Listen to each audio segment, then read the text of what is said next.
तो क्या कभी सोचा है कि एक छोटा सा आइडिया कुछ जानवरों के साथ शुरू होकर एक बड़े मुनाफे वाले बिजनेस में कैसे बदल सकता है? आज हम डेयरी फार्मिंग के इसी रोमांचक सफर को करीब से देखेंगे। हम जानेंगे कि कैसे एक छोटी सी शुरुआत भी एक बहुत बड़े कामयाब बिजनेस की नींव रख सकती है।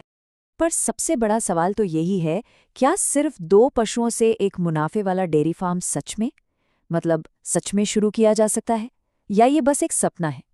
चलिए आज की इस पड़ताल में दूध का दूध और पानी का पानी करते हैं और देखते हैं कि असल में आंकड़े क्या कहते हैं। देखिए, यहाँ हम कोई हवा में बातें नहीं करने वाले। हमारा मकसद है एक ऐसा बिजनेस प्लान सामने रखना जो पूरी तरह से ठोस आंकड़ों और असल संभावनाओं पर टिका हो। तो चलिए सीधे नंबर्स की दुनिया में उतरते हैं। तो किसी भी हिसाब किताब से पहले, है ना, बुनियाद पक्की होनी चाहिए। तो हम 2 बेसिक बातें मानकर चल रहे हैं। पहली कि हर जानवर रोजाना औसतन 10 लीटर दूध देगा, और दूसरी कि दूध का रेट मिलेगा 40 रुपए प्रति लीटर। हाँ, हो सकता है कि किसी की इलाके और जानवर की नस्ल के हिसाब से ये नंबर थोड़े ऊपर नीचे हों, पर ये एक बहुत मजबूत शुरुआती पॉइंट है। तो ठीक है, कहते हैं ना कि हर बड़ा सफ़र पहले कदम से शुरू होता है, और इस बिजनेस में हमारा वो पहला कदम है सिर्फ 2 पशुओं के साथ एक छोटी सी मैनेज करने लायक शुरुआत। तो चलिए सबसे पहले लागत को समझते हैं। देखिए, शुरुआती इन्वेस्टमेंट जो है वो करीब 1.5 लाख रुपए का है। अब इसमें सबसे बड़ा हिस्सा मतलब 1,20,000 तो सीधे सीधे पशुओं को खरीदने में जाएगा। फिर उनके लिए एक शेड बनाने में लगेंगे 25,000 और बर्तनों वगैरह के लिए 5,000। और महीने का जो खर्च है, जैसे चारा, दवा और दूसरे छोटे मोटे खर्चे, वो सब मिला के लगभग 7,000 रुपये बैठे। अच्छा, तो इन 2 जानवरों से कमाई कितनी होगी? चलिए जरा साथ में हिसाब लगाते हैं। 2 जानवर, हर एक से 10 लीटर दूध, मतलब रोज का हुआ 20 लीटर। महीने में 30 दिन होते हैं, तो ये हो गया 600 लीटर। और 40 रुपए प्रति लीटर के हिसाब से ये कुल मिला के बन गए 24,000 रुपये महीना। सिंपल। और अब वो नंबर जिसका हम सबको इंतजार था। तो 24,000 की कमाई में से अगर हम महीने का 7,000 का खर्च निकाल दें, तो क्या बचता है? बचता है 17,000 रुपये का नेट प्रॉफिट। जी हाँ, बिल्कुल सही सुना, सिर्फ 2 जानवरों से। ये साफ दिखाता है कि एक छोटी और सही शुरुआत कितनी फायदेमंद हो सकती है। तो अब जब हमने नींव रख दी है और मुनाफा भी देख लिया है, तो क्यों ना थोड़ा बड़ा सोचा जाए। क्या होगा अगर हम इस बिजनेस को अगले लेवल पे ले जाएं? चलिए देखते हैं। ठीक है, तो 5 जानवरों के साथ जो शुरुआती इन्वेस्टमेंट है वो बढ़कर हो जाता है 3,60,000 रुपये, और महीने का खर्चा पहुंच जाता है करीब 20,500 रुपये। अब यहाँ एक जरूरी बात पर गौर कीजिए। जैसे जैसे बिजनेस बढ़ता है, एक नया खर्चा जुड़ता है, और वो है मजदूरी। करीब 3,000 रुपये महीना, क्योंकि अब काम में हाथ बटाने के लिए एक हेल्पर की जरूरत पड़ेगी ही। तो इन बढ़े हुए खर्चों के बाद मुनाफे का क्या सीन है? 5 जानवरों के साथ महीने का नेट प्रॉफिट सीधा पहुंचता है 39,500 रुपये पर। आप सोचिए, 2 जानवरों वाले प्लान के 17,000 रुपये से ये 130% से भी ज्यादा की जबरदस्त छलांग है। कमाल है ना? और अब आते हैं इस मॉडल के सबसे बड़े पड़ाव पर। 10 जानवरों का फार्म। यहाँ शुरुआती इन्वेस्टमेंट पहुंच जाता है 7,25,000 तक।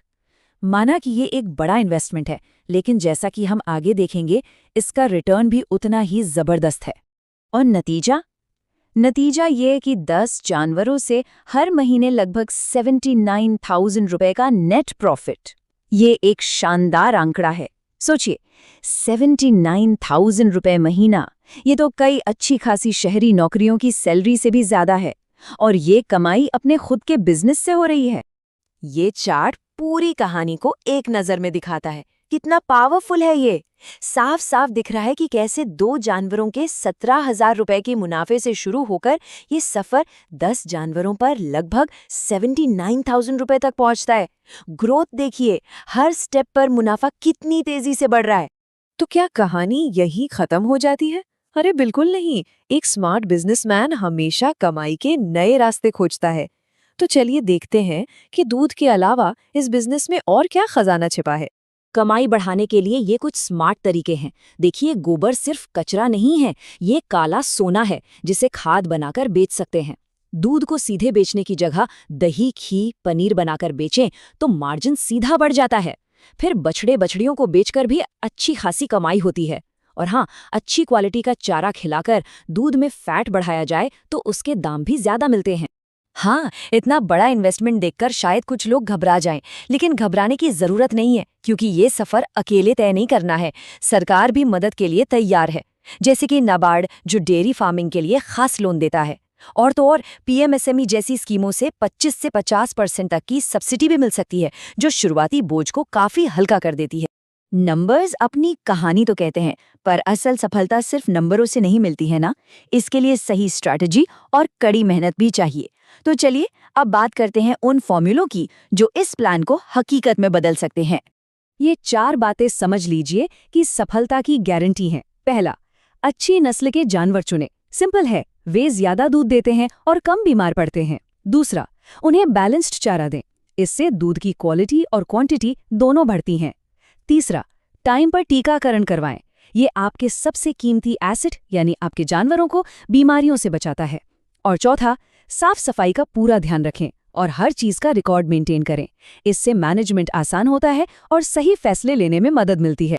तो 17,000 रुपये से शुरू होकर 79,000 रुपीज महीने से भी ज्यादा के मुनाफे तक का रास्ता अब बिल्कुल साफ है। अब सवाल ये नहीं है कि क्या ये मुमकिन है, सवाल तो ये है कि पहला कदम कब उठाया जाएगा।